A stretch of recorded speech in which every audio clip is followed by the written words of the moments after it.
کسی سلطنت میں ایک عقل مند اور مہربان بادشاہ تھا۔ لوگ خوش تھے لیکن بادشاہ خود اداس اور پریشان تھا۔ ایک شیطانی سانپ اس کے بیٹے کے جسم میں گھس گیا تھا۔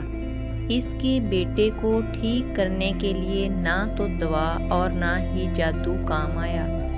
جب شہزادہ بڑا ہوا تو اس نے سوچا، میری وجہ سے میرے والد پریشان ہیں، اور ایک دن وہ محل سے نکلا، گھومتا پھرتا وہ دوسری سلطنت میں آ گیا۔ اسے ایک ویران مندر ملا اور وہاں رہنے لگا۔ اس نے بھیک مانگی خوراک کے لیے۔ اس مملکت کا بادشاہ ظالم تھا، لیکن اس کی مہربان اور خوبصورت بیٹی تھی۔ بادشاہ اپنی بیٹی سے ناخوش تھا۔ وہ لڑکی ہمیشہ اپنے باپ کی محنت کا مذاق اڑاتی تھی۔ بادشاہ نے سوچا، وہ ہمیشہ مجھ سے میری محنت کی کم بات کرتی ہے۔ مجھے اس کی شادی ایک بھکاری سے کرنی چاہیے، تب اسے پتہ چلے گا کہ محنت کیا ہوتی ہے۔ چنانچہ جب بھکاری شہزادہ محل میں کھانا مانگنے آیا تو ظالم بادشاہ نے اسے اپنی بیٹی سے شادی کرنے پر مجبور کر دیا۔ شہزادہ اور اس کی نئی دلہن نے ویران مندر کی طرف جانا شروع کیا۔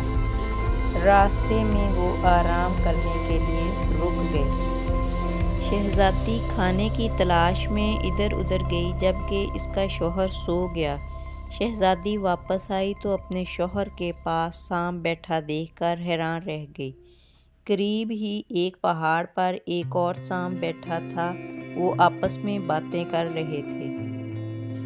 تم شہزادے کی لاش کو کیوں نہیں چھوڑتے؟ وہ بہت مہربان اور شریف ہے، ٹیلے پر بیٹھے سانپ نے کہا۔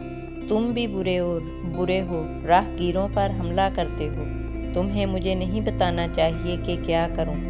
شہزادے کے پاس بیٹھے سانپ نے جواب دیا۔ شہزادی واپس آئی تو اس نے پوری ہمت سے دونوں سانپوں کو مار ڈالا۔ جب اس کا شوہر بیدار ہوا تو اس نے اسے دونوں سانپوں کے بارے میں بتایا۔ شہزادہ خوش تھا کہ پھر اس نے اسے بتایا کہ وہ اصل میں کون ہے۔ وہ شہزادے کے محل کی طرف روانہ ہوئے۔ بادشاہ اپنے بیٹے کو دیکھ کر بہت خوش ہوا۔ جب بادشاہ کو معلوم ہوا کہ شیطانی سانپ مارا گیا ہے تو اس کی خوشی کی کوئی انتہا نہ رہی۔